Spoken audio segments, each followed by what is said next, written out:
مفتی طارق مسعود کے بیانات کے لیے مفتی صاحب کے آفیشیل چینل مفتی طارق مسعود سپیچز کو سبسکرائب کریں۔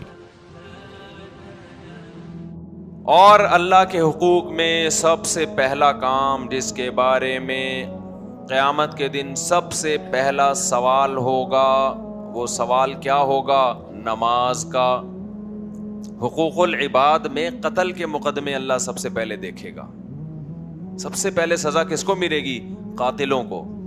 اور اللہ کے حقوق میں سب سے پہلے سزا ملے گی بے نمازیوں کو۔ تو بھائی جب ہم نے مرنا ہے، اللہ کو حساب دینا ہے، تو کیوں نہ ہم نماز قائم کر لیں۔ آج ہمارے ایک جاننے والے کو میں نے دیکھا فجر میں صف اول میں کھڑا ہوا ہے، مجھے اتنا اچھا لگا، میں نے کہا یار اگر ہمیشہ ایسے ہی ہو جائے کتنا اچھا لگے گا۔ ہماری نظر میں ان چیزوں کی ویلیو نہیں ہے۔ نبی صلی اللہ علیہ وسلم نے فرمایا جو نماز میں صف اول میں ہوتے ہیں، جب قیامت کے دن اللہ کا دربار لگے گا، اللہ کا قرب ملے گا، تو وہاں بھی صف اول میں وہی لوگ ہوں گے۔ اللہ کہے گا جب میں حی علی الصلاۃ کہتا تھا، آؤ نماز کی طرف، تو یہ میری پکار پر لبیک کہتے تھے، لہذا آج پروٹوکول بھی کن کو ملے گا؟ ان کو ملے گا سب سے زیادہ۔ نماز کو ہلکا مت سمجھو، عمل کو بھی ہلکا مت سمجھو۔ بعض لوگ آتے ہیں ایسے پیچھے کہیں کونے بیٹھ جاتے ہیں تاکہ بھاگنے میں آسانی ہو۔ بھائی شوق دکھاؤ اللہ کو اپنا، شوق دکھاؤ اللہ کو اپنا۔ تو نماز کا ضائع کر دینا، سفر ہو یا حضر ہو، یہ صغیرہ گناہ ہے یا کبیرہ گناہ ہے؟ کبیرہ گناہ ہے۔ زنا کرنا صغیرہ ہے یا کبیرہ ہے؟ کبیرہ گناہ ہے۔ بد نظری کرنا کبھی کبھار ہو جائے صغیرہ گناہ ہے، لیکن جو بد نظری کرتے ہیں وہ یا تو کرتے ہیں یا نہیں کرتے۔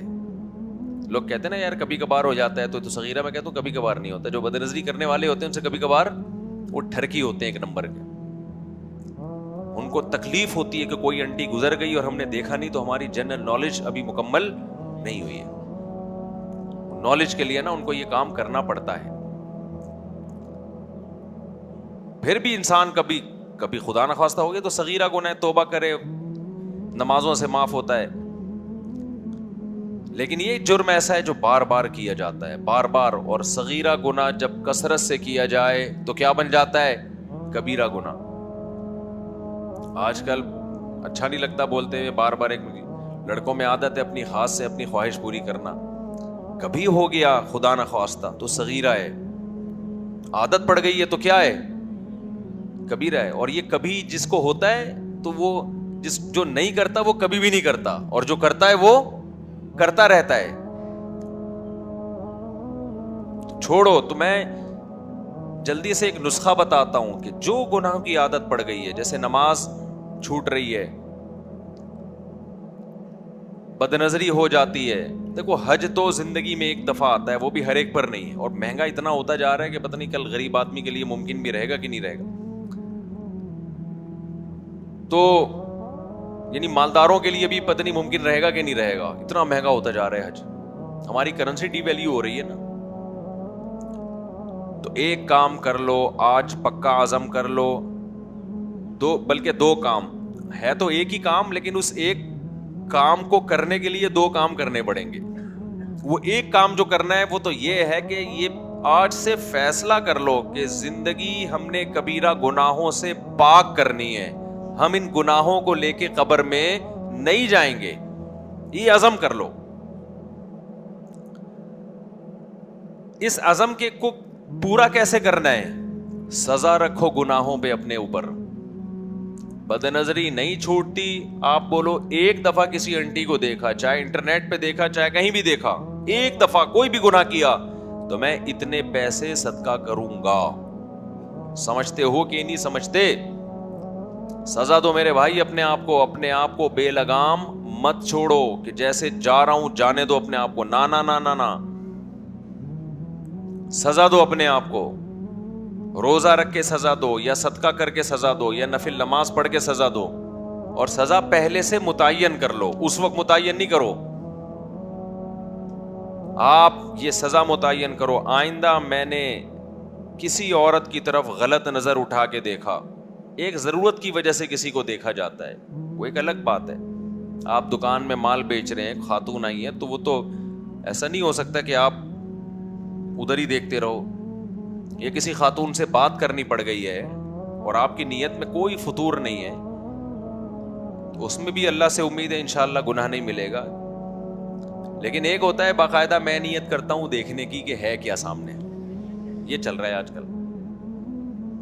عید کی نماز کی اتنی لمبی نیتیں نہیں ہوتی جتنی انٹیوں کو دیکھنے کی ہوتی ہیں. تو غلط ہے میرے بھائی. تو جب بھی, کیونکہ یہ جو بد نظری ہے نا, یہ بڑے گناہ کی طرف لے کے جاتی ہے آپ کو. ایسا نہیں ہوتا یہاں اسٹاپ ہو جائے, پھر اگلا خیال آتا ہے, پھر اگلا خیال آتا ہے. تو ابھی سے بریکیں لگاؤ. جب ہو گئی 100 روپے صدقہ کروں گا لازمی, یا 200 روپے صدقہ کروں گا, یا 500 روپے صدقہ کروں گا. جس کو اللہ نے جتنی آمدن دی ہے وہ اس حساب سے کیا کرے گا, صدقہ. اچھا شیطان اس میں ورغلاتا ہے, یار تو صدقہ کرتا ہے, پھر تجھ سے ہو جاتی ہے بے حیائی. کوئی بات نہیں, کرتے رہو گے نا صدقہ, ایک وقت جیب پہ اثر پڑنا شروع ہوگا. تو لگام دو اپنے آپ کو. ماں باپ سے بدتمیزی سے بات کرنا, ماں باپ کے سامنے چیخنا, ثواب کا کام ہے یہ گناہ ہے؟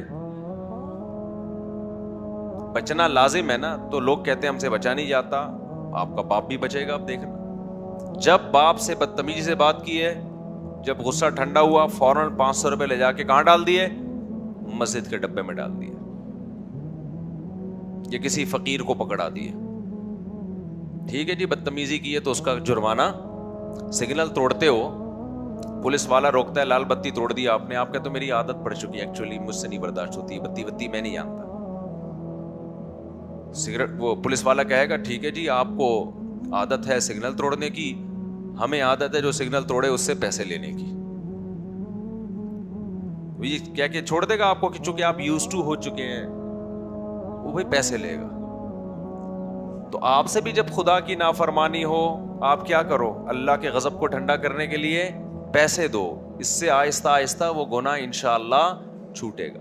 ہمارے حضرت کو کسی نے خط لکھا, میں جب گھر میں آتا ہوں بیگم سے تمیز سے بات مجھ سے ہوتی نہیں ہے, سناتا رہتا ہوں ہر وقت.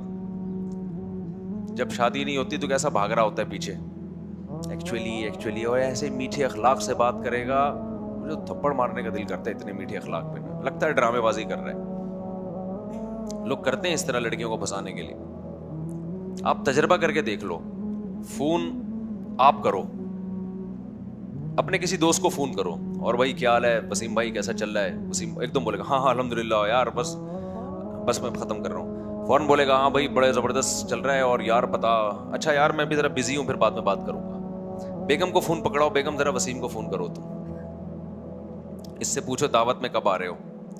بیگم کا, جب آپ کی بیگم کا, اس کی اپنی بیگم کا فون آئے گا تو ٹھک کر کے رکھ دے گا, اٹھا کے موبائل توڑ دے گا, یہ ہوا کیا میرے ساتھ. وہی بیگم جو گھر میں چھوڑ کر آیا وہی فون پہ بھی وہی ہے. دوسرے کی بیگم کا فون آئے گا نا, جی فرمائیے, دیکھیے وہ میرے ہسبینڈ نے آپ کو بلایا ہے. اصل میں ایکچولی بات اصل میں یہ ہے کہ ایسا ہے کہ میں آؤں گا انشاءاللہ, میں ضرور آؤں گا. ایسے کھینچتے ہیں لوگ کلام کو. یہ خود اس کی علامت ہے کہ آپ کے دل کیا ہے, بولو فسادی ہے تمہارا دل. یہ بہت ہو رہا ہے مارکیٹ میں. اب ریسیپشن پہ بھی نا جگہ جگہ لڑکیوں کو رکھا جاتا ہے, لوگ ان سے لڑتے نہیں ہیں. وہ جتنا بھی الٹا سیدھا کریں تھینک یو کہہ کے نکل جائیں گے آگے. پہلے بندے بیٹھے ہوئے ہوتے تھے نا ریسیپشن پہ, ذرا سا الٹا کیا, ایک تھپڑ لگایا کھینچ کے نا, پھٹا ہو گیا. یار تم کیا کر رہے ہو؟ اللہ نے جس کو تمہارے لیے بنایا ہے اس سے تمیز سے بات نہیں ہو رہی ہے, اور ساری دنیا کی انٹیوں سے جب بات کرتے ہو تو تمہارا ایٹیٹیوڈ ہی چینج ہو جاتا ہے. یہ وہ اخلاق نہیں ہے جس پہ آپ کو ثواب ملے گا. یعلم خائنۃ الاعین وما تخفی الصدور. اللہ سینوں کے بھیدوں کو بھی جانتا ہے, آنکھوں کی خیانت کو بھی جانتا ہے. آپ سمجھ رہے ہو اس مسکرانے پہ مجھے ثواب مل رہا ہے؟ بالکل بھی ایسا نہیں ہے. ثواب ملتا ہے گھر والوں کے ساتھ حسن اخلاق پر. تو جہاں گھر والوں کے ساتھ بد اخلاقی ہو تو کیا سزا دینی ہے اپنے آپ کو؟ بولو صدقہ. ہمارے حضرت نے ایک نسخہ بتایا کسی کو, وہ بہت بدتمیزی کرتا تھا اپنی بیوی کے ساتھ. انہوں نے فرمایا جب بھی بدتمیزی کرو نا معافی مانگو بیگم سے. معافی مانگو, بیگم سے معافی مانگو, اللہ سے. اللہ سے اب اس کو اتنا دماغ اس کا ہائی تھا, اس کو بیگم سے معافی مانگتے ہوئے موت آتی تھی کہ یار میں اتنا بڑا آدمی, میں اپنی وائف سے سوری کروں. تو اس نے مجھے خود بتایا کہ 1-2 دفعہ میں نے سوری کی ہے تو مجھے اتنی ذلت محسوس ہوئی کہ پھر وہ برائی میں نے چھوڑ دی کہ جس کے بعد مجھے سوری کرنی پڑے. تو کوئی بھی سزا جب تک میرے بھائی اپنے لیے متعین نہیں کرو گے, اس وقت تک انسان اپنی اصلاح نہیں کر سکتا.